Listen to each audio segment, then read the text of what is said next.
ನಮ್ಮ metro Visvesvaraya station. ಈ ಕಡೆ ವಿಧಾನಸೌಧ ಕಡೆ ಹೋಗೋ ಎಕ್ಸಿಟಲ್ಲಿ ಬಂದ್ವಿ.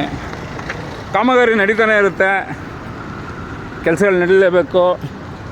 ಬಟ್ ಮಾಡೋದು ಕರೆಕ್ಟಾಗಿ ಮಾಡಿರಿ. ಇಲ್ಲಿ ಕಾಲಿಟ್ರೆ ಸಾಕು ಇದೆಲ್ಲ ಅಲ್ಲಾಡುತ್ತೆ. ಕಾಲುಗಳು ಸಿಗಾಕೊಂಡ್ರೆ ಏನು ಮಾಡ್ತೀರಾ ನೋಡಿ.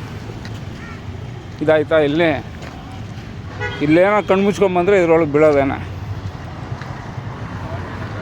ಏನು ನಮ್ಮ ಬಿ ಬಿ ಎಂ ಪಿ ಕೆಲಸ ಅಂತ ಹೇಳೋದು ಹೆಂಗೆ ಹೇಳೋದು ಅಂತ ಗೊತ್ತಿಲ್ಲ. ನಾವುಗಳು ಏನಾದರೂ ತಪ್ಪುಗಳು ಮಾಡಿಬಿಟ್ರೆ ಪೆನಾಲ್ಟಿ ಮೇಲೆ ಪೆನಾಲ್ಟಿಗಳು ಹಾಕ್ಬಿಡ್ತಾರೆ.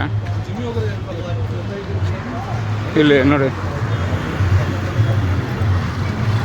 ಏನಣ್ಣ ಇದ್ರ ಬಗ್ಗೆ ಏನು ಮಾತಾಡ್ತೀರಾ? ಎಲ್ಲ ಹಳ್ಳ ಪಳ್ಳಗಳ ಬಗ್ಗೆ. ಇದಿನ್ನೂ ನಮ್ಮ ಮಕ್ಳ ಕಾಲಕ್ಕೂ ಹಿಂಗೆ ಇರುತ್ತೆ ಅನಿಸುತ್ತೆ. ನಾನು ಸುಮಾರು 1 ವರ್ಷದಿಂದ ನೋಡ್ತಾ ಇದ್ದೀನಿ. ಹಾಂ, ಇದು ಹೀಗೆ ಇದೆ. ನಮ್ಮ ಬಿ ಬಿ ಎಂ ಪಿ ಅಧಿಕಾರಿಗಳು ಬರೀ ತಿನ್ನೋದ್ರಲ್ಲೇ ಮಗ್ನರಾಗಿ ಹೋಗಿದ್ದಾರೆ. ಇದ್ರ ಬಗ್ಗೆ ಚಿಂತೆ ಮಾಡಬೇಕು. ಯಾಕಂದರೆ ಇದೆಲ್ಲ ಚೆನ್ನಾಗಿರೋ ಜಾಗನ ಮತ್ತೆ ಆಗೋದು ಹಿಂಗೆಲ್ಲ ಮಾಡಾಕಿದ್ದಾರೆ. ಹಾಂ